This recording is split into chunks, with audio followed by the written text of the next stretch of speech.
नमस्कार, म एक निष्पक्ष पर्यवेक्षक हुँ। नेपालको कूटनीतिक परिदृश्यलाई निहाल्दैछु। यो मुलुक नेपाल हिमालको काखमा बुद्धको शान्तिको सन्देश बोकेर उभिएको छ। आफ्नो कूटनीतिमा सधैँ एक नाजुक सन्तुलनको खोजीमा छ।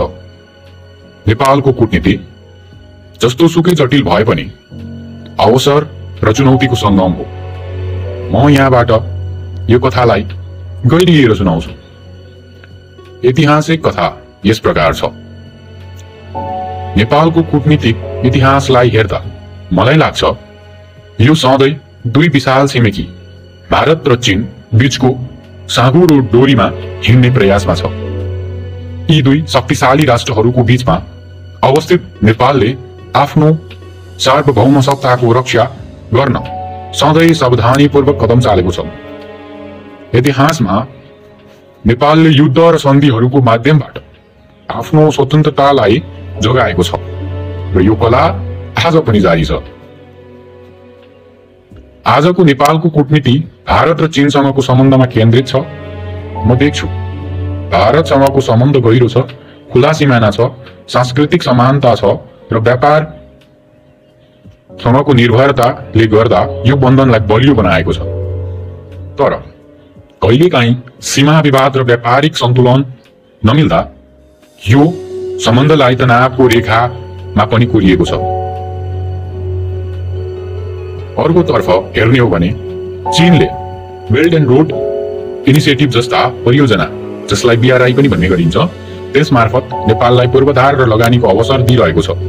यो सम्बन्धले नेपाललाई भारतमा मात्र निर्भर नरही नयाँ बाटो खोलिदिएको छ।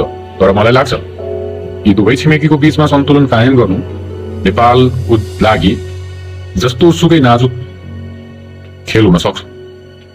एउटासँग नजिक हुँदा अर्कोले आँखा तर्छ र यो भूमि राजनीतिक दबावले नेपाललाई सधैँ सतर्क राख्छ। नेपालको कूटनीतिक बाटो सजिलो छैन।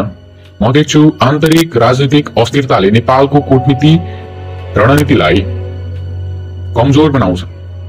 बारम्बार सरकार परिवर्तन र दल बीचको खिचातानीले स्पष्ट नीति बनाउन कठिन भइरहेको छ। त्यस्तै आर्थिक निर्भरता, खास गरी भारत र अन्य दृढ राष्ट्रहरूसँग नेपालको स्वतन्त्र निर्णय लिने क्षमतालाई बाँध्छ र सबैभन्दा ठूलो चुनौती त भारत र चीनको प्रभाव बीच सन्तुलन कायम गर्नु नै हो। मलाई लाग्छ यो एक त्यस्तो नृत्य हो जहाँ एक गलत कदमले ठूलो मूल्य चुकाउनु पर्छ। चुनौतीहरूको बीचमा म नेपालको लागि अवसरको उज्यालो पनि देख्छु। संयुक्त राष्ट्र संघ र सार्क जस्ता अन्तर्राष्ट्रिय मञ्चहरूमा नेपालले सक्रियता देखाइरहेको छ र यो प्रशंसनीय पनि छ। यहाँ नेपालले शान्ति, स्थिरता र विकासको सन्देश बोकेर आफ्नो पहिचान बनाएको छ। त्यस्तै छिमेकी र अन्य मुलुकहरूसँग व्यापार, लगानी र विकास परियोजनामा सहकार्यको ढोका खुला छ। मलाई लाग्छ यदि नेपालले यी अवसरलाई बुद्धिमानीपूर्वक उपयोग गर्यो भने उसको कूटनीतिक प्रभाव अझै बलियो हुनेछ। नेपालले कूटनीतिक उसको राष्ट्रिय हित, सार्वभौम सत्ता र अखण्डताको संरक्षणमा केन्द्रित गर्छ। म देख्छु यो लक्ष्य प्राप्त गर्न नेपालले आन्तरिक स्थिरता कायम गर्नुपर्छ, किनभने बलियो आधार बिना कुनै रणनीति टिक्दैन। आत्मनिर्भर अर्थतन्त्र निर्माण गरेर बाहिर निर्भरतालाई कम गर्नु पनि उत्तिकै जरुरी छ। र सबैभन्दा महत्त्वपूर्ण, भारत र चीन बीच लाभदायक सम्बन्ध राख्दै दुवैसँगको दबावबाट बच्न रणनीतिक चातुर्यता देखाउनु पर्छ। नेपालको कूटनीतिक तथा जटिलता धेरै छ, तर यो निराशको अवस्थामा भने छैन। सम्भावनाको कथा हो। म एक कथावाचकको रूपमा छु।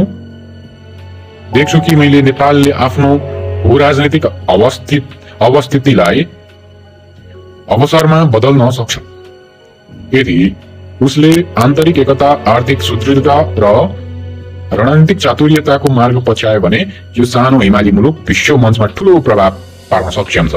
नेपालको कूटनीति जस्तो सुकै चुनौतीपूर्ण भए पनि सधैँ आशा र सम्भावनाको उज्यालो बोकेर अघि बढिरहन्छ। धन्यवाद।